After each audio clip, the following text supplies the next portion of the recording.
皆さんこんにちは、かっちゃんです。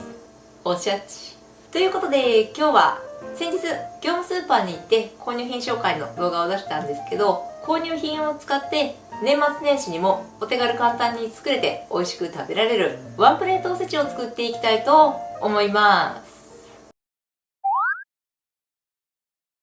それでは早速作っていきましょう。今回は4種類のおせち料理を作ります。細かい調味料は概要欄に、キャプション時間も動画の概要欄に記載してあるので、作りたい料理まで飛ばしたい場合はそちらを活用して見てみてください。鍋に水 600ml、砂糖 150g、醤油大さじ1、塩小さじ4分の1を加え、火にかけて砂糖を溶かし合わせます。では煮汁が温まり、砂糖が溶けきったら、黒豆 200g は水で洗ってから使います。では水洗いした黒豆を入れて、このまま一晩置いておきます。はい。では黒豆をつけて一晩置いたので、つけ汁と一緒に炊飯釜に移し入れ、おかゆモードで炊飯します。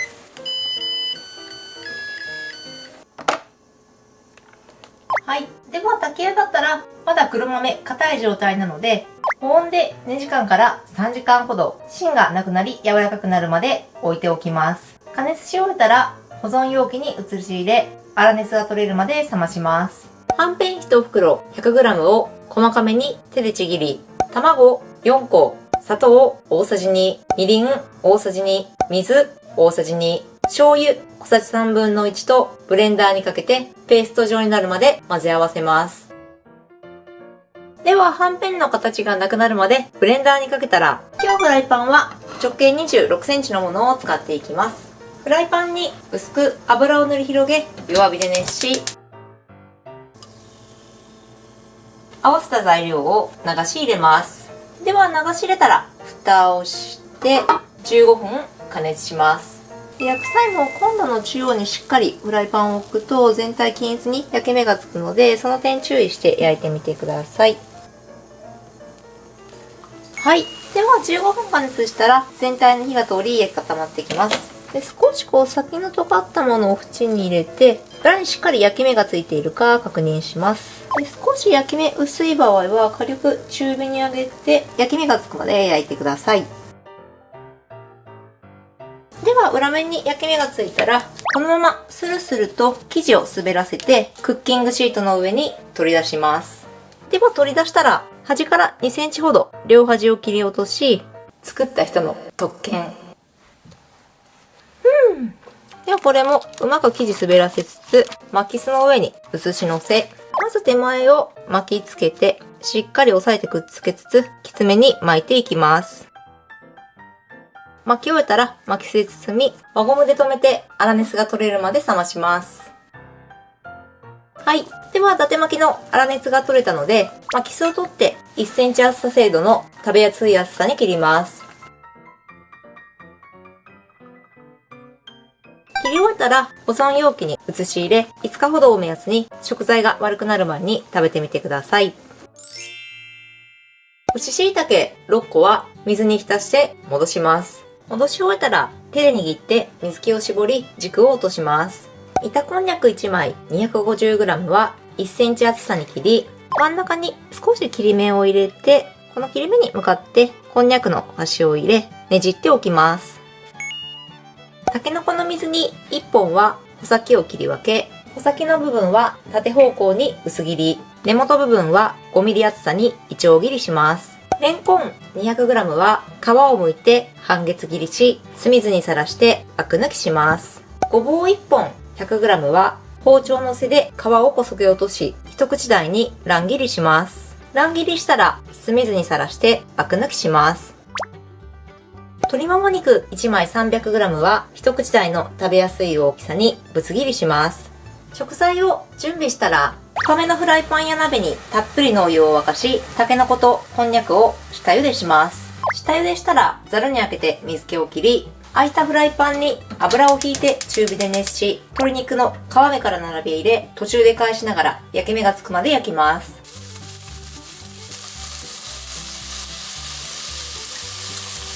では表面に焼き目がついたら、戻した椎茸と下茹でしたこんにゃく、タケノコ、アク抜きしたレンコンとごぼうの水気を切って加えます。では、あとここに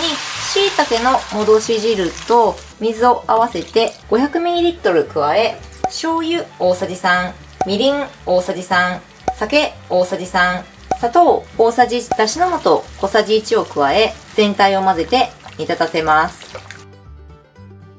はい。では煮立ってきたら、火力を弱めの中火に落として、落とし蓋をして15分加熱します。15分加熱したら、落とし蓋を取り、さらに15分加熱します。では今15分、計30分加熱して、野菜にも火が通り、だいぶ水分も飛んできたので、火を消して、このまま粗熱を取り、食材にしっかり味を染み込ませていきます。粗熱が取れたので、保存容器に移し入れ、5日ほどを目安に食材が悪くなる前に食べてみてください。で、人参は一緒に煮ると色が抜けるといけないので、飾り用に5枚ほど厚切りして型で抜き、600W の電子レンジで30秒ほど加熱し、火を通して保存容器に一緒に入れ、煮汁に浸しておきます。ピーナッツ 100g をすり鉢に入れてすります。最初ある程度綿棒で叩いて形がなくなってきたら回しながらすっていくとすりやすいです。お助けマノってさ、ピーナッツを練るのがめっちゃ大変なんですけど、これはばあちゃんの秘伝レシピで、ピーナッツをよくすることでめちゃくちゃ美味しい生瀬になるので、家族総出で交代しながら作ってみてください。では今すって、こんな感じでピーナッツの形がなくなり、ピーナッツからね、油が出てきてちょっと練りごまみたいな感じになってきます。これくらいまでしっかりピーナッツをすったら、酢大さじ2、砂糖大さじ3を加え、混ぜ合わせます。では酢、砂糖、ピーナッツを合わせたら、大根 500g の皮を剥いて細切りします。人参 100g も皮を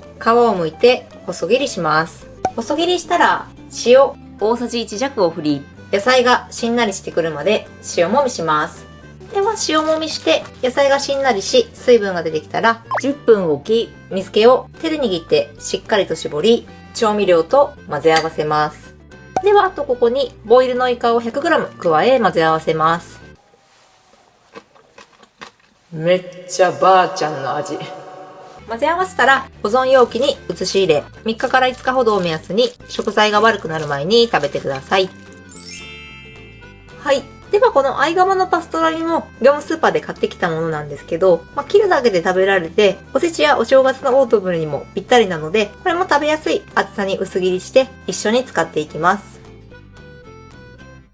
はい。では今はこんな感じでおせちが出来上がったので、今日はお重に入れずにワンプレートで盛り付けていきます。大きな1枚のお皿に盛り付けてもいいですし、これ下のね、お盆もセリアで買ったもの。で、食器もすべてね、セリアで買ったものなんですけど、ちょっとずついろんなおかずを乗せて、プレート一つに盛り付けていきます。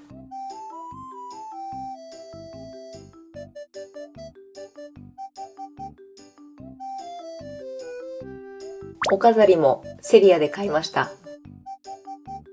どう刺すのが正解なんか全然よくわかってないけど。こんな感じでいいんかな。OK。はい。ではこんな感じで業務スーパーの食材を使ったワンプレートおせちの完成です。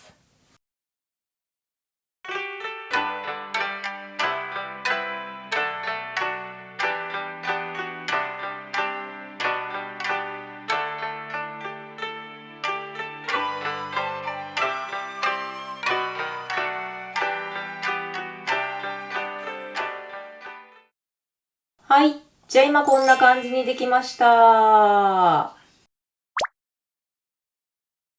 い。では今回は業務スーパーで購入した商品を使ってお手軽簡単に美味しく作れるワンプレートおせちを作ってみました。それでは本日はホロットパイン&マンゴーで乾杯。乾杯。くーお年賀。じゃあ早速いただきましょう。今回はおせちなんですけど、お重に入れずにタッパーに入れて作り置きしてワンプレートで食卓に出せるワンプレートおせちを作ってみました。じゃあまず何からいこうかな。伊達巻きからいただきます。じゃあいただきます。おせうま。めっちゃしっとり。おせちの定番である伊達もぎも、はんぺんや卵、あとは自宅にある調味料でお手軽に作ることができ、調理方法もフライパンで蒸し焼きにすることによって、しっかりと火が通り、簡単に美味しく作ることができます。じゃあ次は黒豆いただきましょうか。黒豆も結構難しいイメージがあったり値段もしてるので絶対失敗したくないおせち料理ナンバーワンかと思うんですけど、炊飯器を使うことによってしっかりとふっくらお豆にも張りが出て美味しく仕上がります。ほったらかしにするだけで簡単に作れるので一品作っている間に他のおせちが作れますし、年末忙しい時期にも効率よく作ることができます。次はなますですね。でなますもよくあるものは本当お酢と砂糖で合わせるようなシンプルなものが多いかと思うんですけど、ピーナッツを入れるのが昔から定番のなますレシピでした。しっかりピーナッツをすることによってピーナッツのコク、油が全体に広がり、これがねまた酢とお砂糖によく合ってめちゃくちゃ美味しく仕上がります。じゃあ煮しめもいただきます。煮しめもフライパン一つでお手軽に作ることができ、ほんとフライパンの中にたっぷり具材入れて煮ることができるので、こうやってワンプレートに盛っても何品かを分けてお皿に盛ってもいいですし、煮しめ一つでいろいろな食材が味わえて美味しく食べられます。で今回タケノコとかね、こんにゃくとか椎茸もね業スーで買っときゃよかったなと思ったんですけど、結構業務スーパーに年末使える食材がたくさん売っていたので、買っておくと本当お値打ちに美味しいおせち料理作れると思います。じゃあ最後この鴨パストラミをいただきます。いやこのパストラミよく買うんですけど、お酒のおつまみにもぴったりですし、本当切るだけで食卓に出せるので、年末年始ちょっと楽したいなって時にもおすすめの商品になってます。プレーンの方はそのまま切ってお蕎麦とかにも乗せても美味しく食べられるので、ちょっと年末冷凍庫に入っているとパパッと食べられておすすめの商品になってます。はい。ということで今日は業務スーパーの購入品を使ってワンプレートおせちを作ってみた動画でした。お手軽な食材や調理器具で簡単に作ることができ、ワンプレートにいろいろ盛り合わせて楽しみながら美味しく食べられるレシピになってます。私もちょっと数年お重のおせちって食べたんですけど、結構ね箱の処理とか金額も高いですし、今年は楽な感じのおせちやりたいなと思ってたんですけど、ちょっとずつつまみながら、お酒のつまみにもなりますし、会話を楽しみながらちょびちょび食べられるような美味しいレシピですので、気になる人ぜひ作ってみてはいかがでしょうか。じゃあご視聴ありがとうございました。この動画が美味しそうだなと思った方はグッドボタン、レシピ動画も更新してますのでチャンネル登録もよろしくお願いします。シャバダバイおせちちまちま食べながらビールやな。